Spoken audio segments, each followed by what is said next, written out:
In this video, we're going to go over the 7 Klaviyo mistakes that fuck your email marketing. So these are common mistakes even 6, 7, 8-figure e-commerce brands make. And by now, I've ordered literally like dozens. Honestly, probably like 100 or more by now. But honestly, like you just stop counting. And you'd be surprised by how frequently I see literally the same mistakes. I can pretty much guarantee, regardless of brand size or how proficient you might think you are with email marketing, you're probably making a couple of these mistakes. And as we go through these, I want you to really tally how many of these mistakes that you make, because we are going to be reviewing these at the end. So let's get into it. Number 1, not optimizing your pop-ups for mobile. And this is by far the most common mistake that we see. 85% of your users are going to be interacting with your pop-ups or even your emails on a mobile phone. So you really need to optimize your pop-up experience for mobile. This is going to increase how quickly you grow your list. And obviously the quicker your list grows, the more people you have to sell to. And it's also going to influence how much revenue you actually make from email overall. Here's a few stats from our clients. And what I actually want you to focus here is just look at the number of people that have come through. Now, keep in mind that all of these guys are in completely different industries, completely different niches, and all different sizes of brands as well. But all 3 of these pop-ups and opt-ins are actually coming through mobile. So if you look here, like we have 1.x, it's a naming convention that we have. But if you look at 1.0, that's all desktop. 1.0, that's desktop. 1.0 is desktop. And then anything with 2. Whatever, that is mobile. So you see here, that's literally like, I don't do maths in public personally, but I would venture to say that's like 80%, 90%. This one, probably the same thing. This one's going to be like 85% or something like that. So optimizing your pop-ups for mobile. Remember, you have a lot less horizontal space to work with on a phone. So you want to make your copy, you want to make your design way more clear, way more concise. And here's an example of a pop-up that we've actually made on desktop. So you can see here, sign up for $10 off your class ticket, get $10 off your class ticket, right on the right side here. And this looks pretty good, right? This looks honestly pretty nice. So how though would this actually look on mobile if we didn't optimize it for mobile, and if we did? Let's get into that. Here's an optimized pop-up, right? Like it's hard to read, right? Like you kind of don't know what you get. Like you got to pinch in, you got to scroll. You don't even know what you're supposed to click in the email, right? Like you got this little section there. Like it's weird on your thumb. Like if you got big thumbs like me, you're not going to press that. You're just going to X out, right? Like you don't know what to do. You don't know where to click. And this is really going to drop your opt-in rates. Versus an optimized pop-up. Offer super clear. Right, the email and the CTA, they're really obvious, and now they're actually easy to interact with. And here is where your customer is actually going to put in their email, and they just want to empty their bank accounts just to purchase whatever products you have. So again, all we did here was actually change the design. The copy is actually all exactly the same. Now, next issue is double opt-in on your newsletter. And just don't, right? Like by turning off double opt-in, especially in the list attached to your pop-up. So this is your pop-up here. Whatever list that this button is actually submitting people to, you want to make sure you have double opt-in turned off there. Just by having this, you are literally going to double, even 4x the revenue that you get through your welcome flow just by turning this off. If you have this setting on though, don't stress, because it is literally something that I get asked by 7 and 8-figure clients.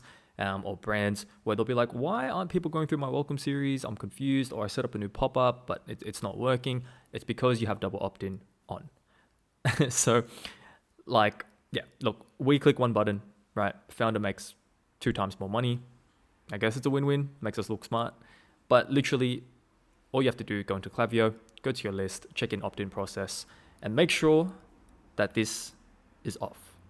You want single opt-in. Thirdly is something that we hear all the time, which is, yeah, mate, we have abandoned cart flow set up. No, you don't, right? So here's how to know whether you actually have this set up or not. Where in Klaviyo, you go inside of analytics and then metrics. If you don't see the add to cart metric like you do below, sorry, mate, but you've been had. So here you got metrics here. And again, you can see here very clearly, this says add to cart. This is something you need to set up separately outside of Klaviyo. You have to set this up in your Shopify in the backend. So this right here, this is a true add to cart. This at the bottom, this is an imposter. This is checkout started. It is different. Now, why do you actually need both? So this is a bit of a customer journey. I've obviously just taken a bit out of it, but what a typical customer journey might look like on your website is they'll check out a product, they'll add it to cart. Once it's in cart, then they'll start checkout and then they will purchase. Now, when you see it here laid clearly, pretty clear to see that add to cart is actually 2 steps before purchase, while checkout started is 1 step before purchase. So you're going to want to ensure that you're capturing people at both stages because these behaviors have very, very high intent to buy. Now, here is a resource which I'm going to link inside of this doc. It's Klaviyo's resource. It's super helpful. And this is exactly how you want to set up your true add to cart metric in your own store. Now, mistake number 4, smart sending on everything, like everything. This is a setting that basically it allows you to limit the amount of emails, the amount of SMS messages or push notifications someone can receive within a short period of time. Klaviyo is going to default this to 16 hours. And while this does have its place, it can also just prevent customers from getting key comms, right? Such as sales notifications for your big campaigns. Maybe you have like browse abandonment emails that you want people to actually get. A huge one is going to be your abandoned checkout or your abandoned cart emails, or your viewed product, which is exactly the same as browse abandonment. That's how important it is. I said it twice. Now, here is where you set it off for campaigns. There'll be a little button here which says skip recently emailed profiles. There is a place for this, right? Like if you're sending an email that's kind of just like a blog post or something, maybe you want everyone to read that, but maybe you don't want certain people to see that. But if it's going to be like a Black Friday, last chance, you definitely want your entire list to be receiving that message. Now in flows, here's going to be where you turn it off. You're going to click into the email. You're going to see on the right side, it says skip recently emailed profiles. You're just going to make sure that that is off. Now, you want to figure out which of your emails you want 100% of your customers to receive or whatever segment you're sending to. And you want to ensure smart sending is turned off. Mistake number 5. Yeah, we send heaps of value to our list. I get this all the time where people send, we send campaigns. And the value that they send to the list is something like this, which goes like, run, don't walk, 70% ending off soon. Might be a little hard, and it's just like the intern just ChatGPT'd it or something, right? Like I've seen this way too many. Let me scroll back up. Don't want to reveal the next mistake, but I've seen way too many brands exclusively send sales, offers, last chance type comms, and you'd really be surprised by how many of these big brands kind of feed off of this as their email marketing strategy. This is all they run to their list. This is the only type of campaigns that they send. And this kills any connection that people on your list are going to create with your brand, right? Like could you imagine if Nike, all they do is just send offers, probably not going to like Nike as much. Instead, send genuinely valuable, interesting content that could actually impact someone's day or just something cool that makes you think, oh, damn, that brand's kind of cool. Using the Nike example, let's say Nike drops an email where they say, oh, we've just partnered up with LeBron James, or oh, we've just partnered up with Michael Jordan. That's the type of stuff where you look at and you're like, all right, they didn't sell me anything, but this is really cool to know. Number 6, not cleaning their email lists. So look, to be honest, I kind of had this last because this is kind of getting to the boring stuff of emails, but it's a very unsexy part of email marketing, right? But it is something that is incredibly important because without regular list cleaning, you're going to be sending a bunch of emails to accounts that don't really care about your emails and not going to open it, and that nothing's really ever going to change that. So if you're like me, I like to clean in the easiest, laziest, and most efficient and effective way possible, which is exactly what I'm going to show you here. So 3 steps to clean your email list. Step number 1, you want to set up these above definitions inside of Klaviyo. Now, depending on your brand, you might need to change how many emails a subscriber has received for this number to actually be relevant. So you can see here, these are the parameters I've got set up, which is received email is at least 80 in the last 365 days and clicked or opened an email 0 times in the past 180 days. Now, for this brand in particular that we set this up for, this brand sent around average 2-ish campaigns per week.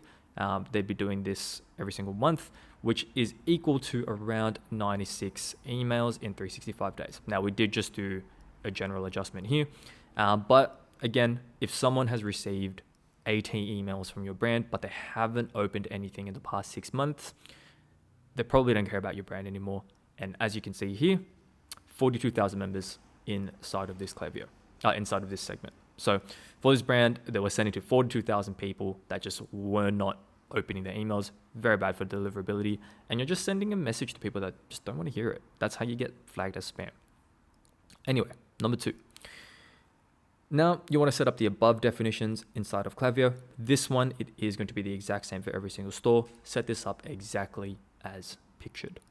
Then step number 3, exclude these segments from every single campaign you ever send ever.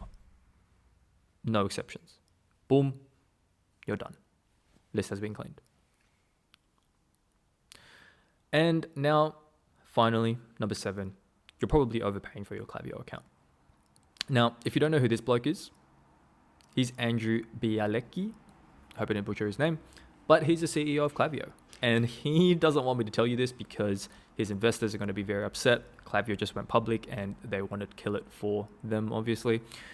But you are probably overpaying for your Klaviyo account. At least this client was. And so I'm going to show you how to reduce the Klaviyo bill and how we did it for them. Step number 1, you want to create an engaged segment. Now, with this engaged segment, use these exact parameters, and you want to take note of how many members are actually in it. So I think for this one, there are about 82,000, as you can see here.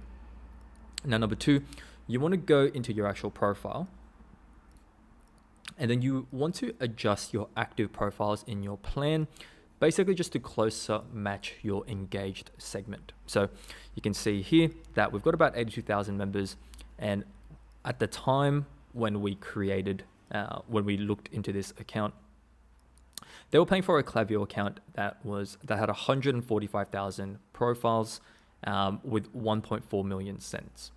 Now, we reduced this to 100,000 active profiles just to give a little bit of room for buffer, and 1 million monthly cents.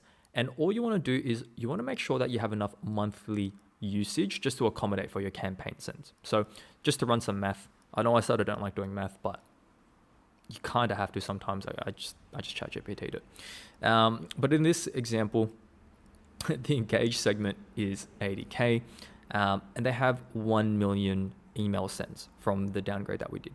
This equals about more than 12 email sends, because not every campaign we sent for them is to the engaged, but that's a whole nother topic. But we probably estimated that we'd get around 12 email sends, which is just about right. And for this exact client above, by dropping them from this plan, from the 145,000 profiles per month down to this one with 100,000 active profiles, we saved them $535 per month, or 6.4K a year, just by changing this. That was the only difference we did. And yeah, old mate's not very happy about that. Those are the 7 mistakes. But before I let you go, let's jump into a little quiz together, because I think this will be quite fun. It's gonna give you a little bit of a throwback to your school years. So, how many of these mistakes did you make? Now, if you made 0 to 2 mistakes, your emails are probably decently optimized overall, right? Not just like with these 7 mistakes. You're probably actually doing a pretty good job. You might be working with a great agency, or you might have someone who's really smart in-house. Either way, good work. Good job to you. If you have made 3 to 4 mistakes, there's probably a few low-hanging fruits that you can fix right after this video. But from my audits, what I have found is if someone makes 3 to 4 of these mistakes, they could probably use a bit of help with the basics as well, right? These are really good indicators just to see how your email marketing strategy is overall. So you probably could fix a bunch of those by referring to this guide. You can also check out my other free content on my YouTube or whatever's in the description. But if you don't have time or capacity, or let's be real, you probably just can't be bothered, book a call with us here and we'll see if we can actually help you.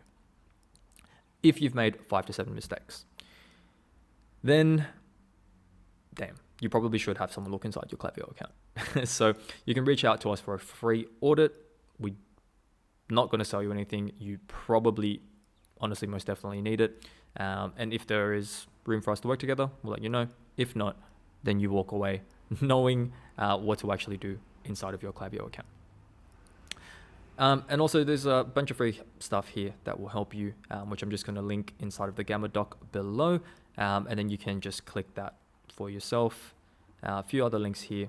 But anyway, I hope this was really helpful for you. Again, speak to us if you've made 5 to 7 of these mistakes. Otherwise, don't feel bad because a bunch of 6, 7, and 8-figure brands have done these mistakes as well. So you're not alone in that boat. Subscribe if you enjoyed, as I'll be releasing more weekly content. And yeah, that's it. See you in the next one.